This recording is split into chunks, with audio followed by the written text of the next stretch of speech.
Hi everyone, it's Mrs McAvoy here to talk to you today about studying 3D design and textiles design here with us at KESH. I'm going to talk to you about the projects, the course breakdown, how you'll be assessed, show you some work from previous years, explain why you might want to study 3D design or textiles, careers the course could lead to, and what sort of student you will become. The first project you will study in Year 12 will be the Structures project. You will explore various types of structures such as imposing structures, such as buildings, complex structures which could be man-made or natural, and interlocking structures which again can be natural or man-made such as creeping plants like ivy or man-made objects such as cogs and gears. The projects at A level take the same structure as they do at GCSE. We start with research where you explore and find your own artists. We will offer guidance if you need it. You will then go on to photography where you will photograph in the style of your artist or photographed objects that link to the artist. These will then be manipulated using various CAD programs. You will move on to sketching in a variety of media. From this you will move on to sampling where you will become experts in CAD such as Photoshop, 2D design and the use of a laser cutter. And if you choose to study textiles, you will become proficient in using the sewing machines and freehand embroidery. Once you have explored all of these elements fully, you will create a final outcome. In Year 12, as previously said, you will begin with a Structures project. The second project is an externally set project sent by AQA, the exam board. They will send around 8 titles for you to pick from and explore. You will select the title that interests you the most and you can take the project in whichever direction you like. The first project is worth 60% of your IS grade and the externally set project is worth 40%. The externally set project is set every year on the 1st of February. The 4 images below are from the Structures project. Every student has their own idea of what structures means to them, so every student always ends up with a unique project and a unique final outcome. In Year 13, your first project theme will be decided by yourself. You will select something that sparks your interest. Previous years we have seen projects that link to the seaside, fairy tale and celebrity culture. Alongside this project you'll write an extended piece of writing that is around 1,000 to 3,000 words. Although this may sound daunting, this written piece is purely you explaining your journey, a little bit like a journal. You will explain your project a step at a time and explain things that have gone right or wrong and the decisions that you have made along the way. The second project, the same as Year 12, is an externally set project from the exam board.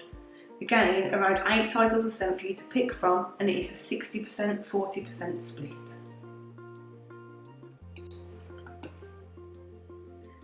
So how will you be assessed? The same as GCSE, you work to 4 assessment objectives, AO1, 2, 3 and 4. AO1 is to develop and research. This is when you find your own artists and investigate those artists in detail. AO2 is refine and experiment.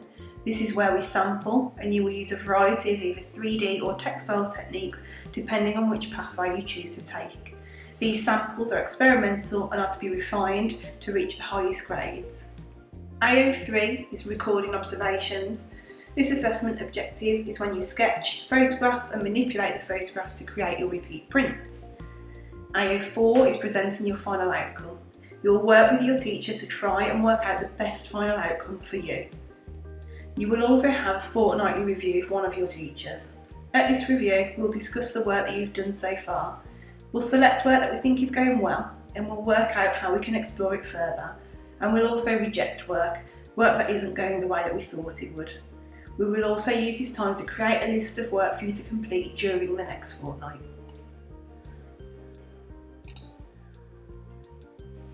Some of you will have seen the work from previous years displayed around the department, hanging from the ceilings, hung on the walls, or displayed on mannequins. We've covered a lot of different themes over the last few years. Some of these themes are very mature topics that require a sensitive approach. All of the topics covered require you to carry out independent research, such as going into the city centre for photography or visiting local attractions that may link to the themes that you pick. Hopefully during projects you will develop your own sense of style and your interests will shine through within each project. This image is a final outcome from a project that was titled Growth and Evolution. This involved a student visiting Birmingham Town Centre to photograph derelict buildings. She tried to encapsulate all of her findings into this final piece: the decaying buildings, the wildflowers that are entwined into the buildings, bugs and insects, and random everyday objects that have been disposed of around the places that she visited.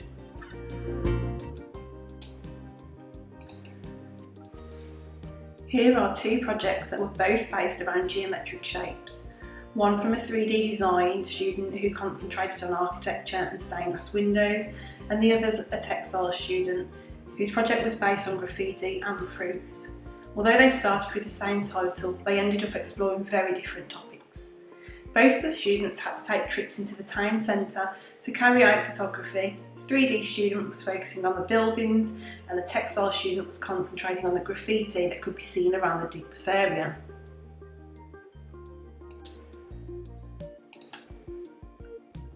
These projects again had the same starting point but went into very different outcomes.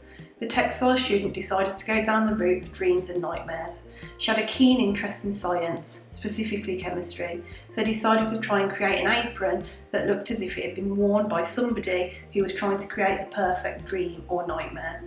On her final piece, you can see that she used a wide variety of media, from sublimation printing, monoprinting and free machine embroidery. The 3D student decided to go down the route of extreme celebrity culture and decided to look into drug and alcohol abuse. He approached the subject with sensitivity and worked closely with the teachers to ensure his project was completed tastefully. He also used a wide variety of techniques, from sublimation onto MDF, Photoshop manipulation and lots of laser cutting techniques. So why study 3D design or textiles with us at KESH? We pride ourselves on the invaluable support and guidance that you receive from all DT teachers. Even if you're not in a timetabled lesson, DT staff are always open to answer any questions or help solve any problems that you may come across. During the course, you'll pick up and develop a variety of valuable skills: problem solving, developing your communication skills through peer critiques and conversations with teachers, the ability to arrange, present and display work, and you will develop great organisational skills. All of these skills that can go on to further education or into employment. You may decide that you wish to go on to university, so it is worth me mentioning at this point that in the last 2 years, every student on our course has received an unconditional offer at university. This means that their place is not based on the final grade they receive, but based on the outstanding work that they produce. So as long as they pass the course, the place is theirs to keep. We are regularly asked by students and parents what careers our course can lead on to. Both 3D design and textiles links to a whole array of careers.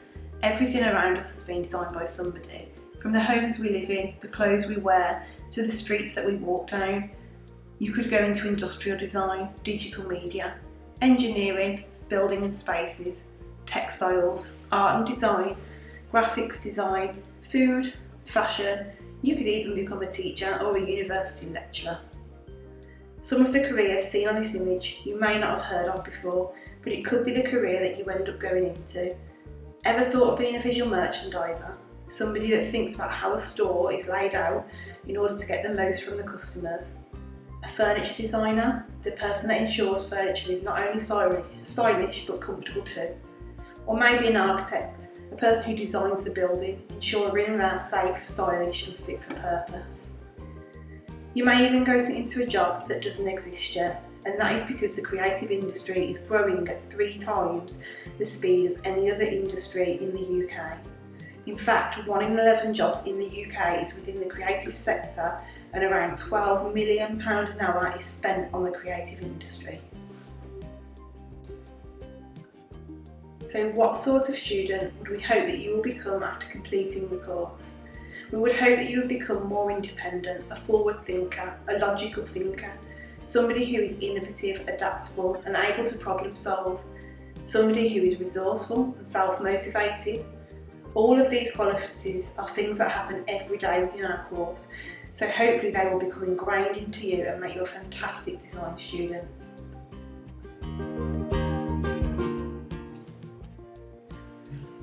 So it is time to start thinking about your future, and the best way to predict the future is to create it. So start designing your future now. If you have any questions, then the DT staff will be more than happy to discuss them with you.